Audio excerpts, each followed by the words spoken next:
Angola's experience with climate change is one that is marked by an acute vulnerability to change in weather patterns, to change in arable land, and all the effects of climate change that we used to hearing about. Our message is that we are focused, we defend a rules-based multilateral approach to global action with regards to climate change, that we are very much in favor of a second commitments period of the Kyoto Protocol as the only instrument that is currently available and that is sufficiently robust in terms of rules that can ensure that we can indeed achieve the objectives of the convention.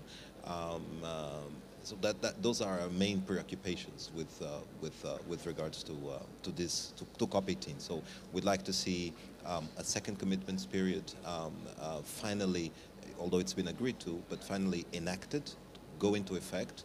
One that contains within it sufficient ambition that will enable us to further stabilize the emission of greenhouse gases, taking into account, of course, those principles of the convention that we all know what they are, and we all agree to them, common but differentiated responsibilities in accordance with each country's respective capabilities. Angola, much of Africa, Latin America and large parts of Asia would like to see a second commitment. Do you think it's going to happen? Does it look like it's going to happen with the negotiations you've seen so far? We've already heard Japan, China, other countries not committing, saying they're not going to commit to the second stage. Does that frustrate you? Does it anger you? It doesn't frustrate us. I mean, I think we are beyond the decision of whether we need a second commitments period or not. The decision was made last year at COP17 in Durban. What is to be defined here are the targets. We need targets inscribed within the second commitments period on the part of Annex 1 countries. And we did not agree to revise or renegotiate the listing of countries within Annex 1. That has been agreed to also. So for those countries that belong to Annex 1, we need to see targets inscribed, targets that are sufficiently ambitious to match what the science tells us we need to do. And in this case, it is not sufficient for us to have a business as usual scenario that will lead to further increases in the emission of greenhouse gases. We need a degree of increased ambition to go along with what the science is telling us. In terms of those countries that have indicated their intention not to inscribe targets, those indications have not been formalized, and as far as we are concerned, would constitute a departure from their obligations under the protocol. We do have a legal mechanism that provides for the withdrawal of a certain party, and one country, one delegation, has already activated that, so we know that we cannot count on that particular country, on that particular party. But as far as others are concerned, they are still under obligation of the rules and the procedures of Kyoto. While we're waiting for the negotiations to be completed, while the negotiations continue, obviously work is being done on the ground in Angola. What is it you can do at this stage? What work can be done on the ground to mitigate the effects of climate change? Very good. Despite not being a member of the Annex 1 countries, Angola has a commitment to mitigate the effects of climate change. Angola is a country that has just come from a long civil war. We have now been enjoying peace for the past 10 years. And part of this exercise to consolidate the peace has been to engage in a program for the rehabilitation of social and the economic infrastructure that sustain the peace, in essence. So, for instance, our technical options, technology options with regards to energy production, with regards to agriculture, with regards to those sectors that contribute the most to the emission of greenhouse gases. We have made a choice to opt for clean technologies, if you'd like. We have a vast portfolio of projects that are eligible under the clean development mechanism of the convention. All of those actions are being taken independently of us having commitments vis-a-vis the Kyoto Protocol. We do not have specific targets vis-a-vis the Kyoto Protocol. But despite that, we are playing our role, and we are disseminating within the country the idea that climate change is important. We need, if possible, to mitigate those emissions. However, to do this, we of course require an enabling environment at the international level. And there we're speaking about the regime for the transfer of technology, the regime that ensures adequate and sufficient finance in order for us to be able to adopt these technologies that are typically more expensive than business as usual scenario. I don't know if you're aware, but Angola produces around 2 million barrels of oil a day. So in the case of energy, it is fairly natural that our first choice would be to burn fossil fuels in order to produce energy. Instead, Angola has embarked on an ambitious program to build hydro dams, mini hydro dams, as well as wind farms to produce electricity.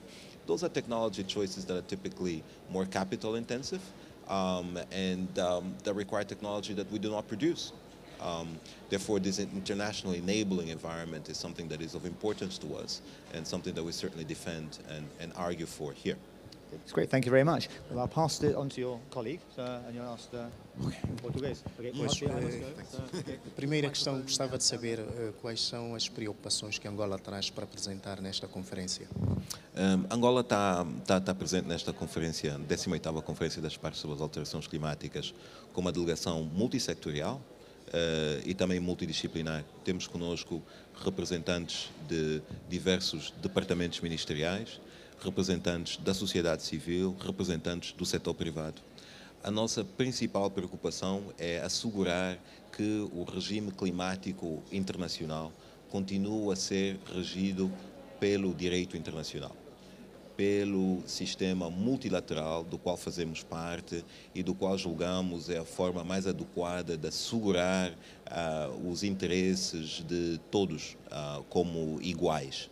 Portanto, enquanto parte da Conferência da Convenção das Nações Unidas sobre as Alterações Climáticas, trouxemos esta mensagem, defendemos naturalmente no âmbito da defesa do direito ou da primazia das regras do direito internacional e do multilateralismo, trouxemos uma mensagem muito particular relativamente ao segundo período de compromisso do Protocolo de Kyoto. Embora tenhamos tomado a decisão durante a Conferência das Partes anterior, a 17, em Durban, na África do Sul, o ano passado, trouxemos agora aqui a necessidade de se inscreverem metas de mitigação da emissão de gases com efeito estufa por parte dos países desenvolvidos, os membros do anexo 1. Defendemos a continuação da responsabilidade partilhada, mas diferenciada. Ou seja, os países desenvolvidos que têm sido emissores, os principais emissores de gases com efeito estufa ao longo dos últimos anos, devem naturalmente ter uma responsabilidade acrescida relativamente à mitigação desses gases, quando comparados com aqueles países em vias de desenvolvimento. Defendemos, naturalmente, também pelas nossas circunstâncias históricas e pelo nosso estado de desenvolvimento, defendemos que a nós, países em vias de desenvolvimento, incluído Angola, deve ser assegurado o direito de se desenvolver e de poder criar condições para podermos dar às nossas populações melhores condições de vida, acesso a bens e serviços, alguns dos quais dependem da emissão de gases com efeito estufa. Angola assume a presidência das autoridades nacionais designadas a nível do continente. O que é que isto significa para o país particularmente? Angola foi, sim, foi eleita como membro, como presidente do Fórum das Autoridades Nacionais Designadas Africanas e como co-presidente do Fórum Global das Autoridades Nacionais Designadas. As Autoridades Nacionais Designadas são um instrumento do protocolo de Kyoto, portanto uma diretiva do protocolo de Kyoto, que requer que cada país membro, parte do protocolo de Kyoto, crie esta instituição no sentido de assegurar a aprovação nacional, a elegibilidade e a coordenação de algumas tarefas relacionadas com a mitigação de gases com efeito estufa.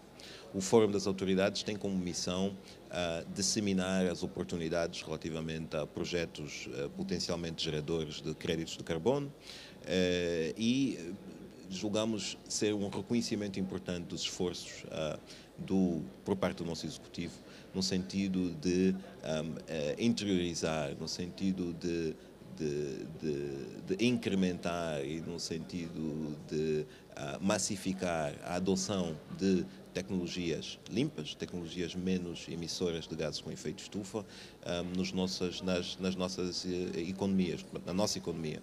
A nossa presidência, tanto do Fórum Africano como do Fórum Global, julgamos ter algum reconhecimento deste esforço e do nosso empenho relativamente à massificação deste tipo de projetos, não apenas pelo continente africano, mas a nível global.